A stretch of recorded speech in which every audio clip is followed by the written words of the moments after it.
Кандас деген мен жек көрөм. Оралман, кандас деген сөздү. Менде Чабашевтің қасына Санжыдағы екі ауыл сақтардан келген шалдың баласын енді бөтен емес жерге. Бізде осы түсінетіндер әке болып ғой, сендер түсінесіңдер осылай. Бізде бірдей әке болып. Баяғы Ораз марқұм айтып, 62-де келсек те сапына қазақ алмай жүр, өзім осында тусам да Қытай атып алмай жүр.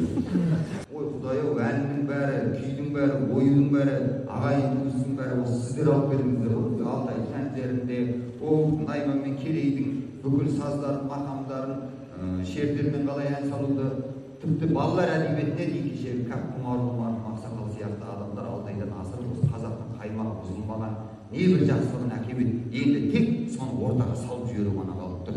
Жинақтаңыздар бәрі. Күштің бәрі сіздерде. Сіздер келгенде бұл жерде бірдеңе алады деп ойлағанымыз жоқ, бірдеңе береді деп ойладым. Тіліміздің тазалығын сақтау үшін, дәстүрімізді сақтау үшін кешегі Құранды да аударып берген кім? Халифа Алтай. О да қателеспесем, бір жақтан келген қазақ. Қай жақтан келсе, ол кезде тілмен айтқанда оралман еді. Дұрыс қой. Қазір өткенде бір жерде естіп қалдым, мен өтіп айтсам аузым кінәлі. Осы азаматтық алу мәселесін созу керек деп жатыр да. Бір жерде айтылып қалды, созу керек деп, біреулер созу керек деп.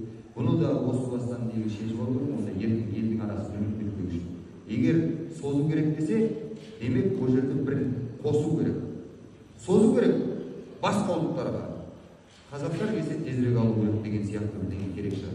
Өйткені қауіп жоқ бар. Бірақ өзінің елім, отаным, жерім деп деген қазақтың бұл жерде ешқандай қиналатын негізі жоқ. Өзінің ата жұрты, ата мекені, ешкім ешқайда қашқан жоқ. Керісінше қазақтың басын, салт дәстүрін, осы тілін сақтап қалу үшін еріксізбен көшті. Еліміздің іргесі аман болсын.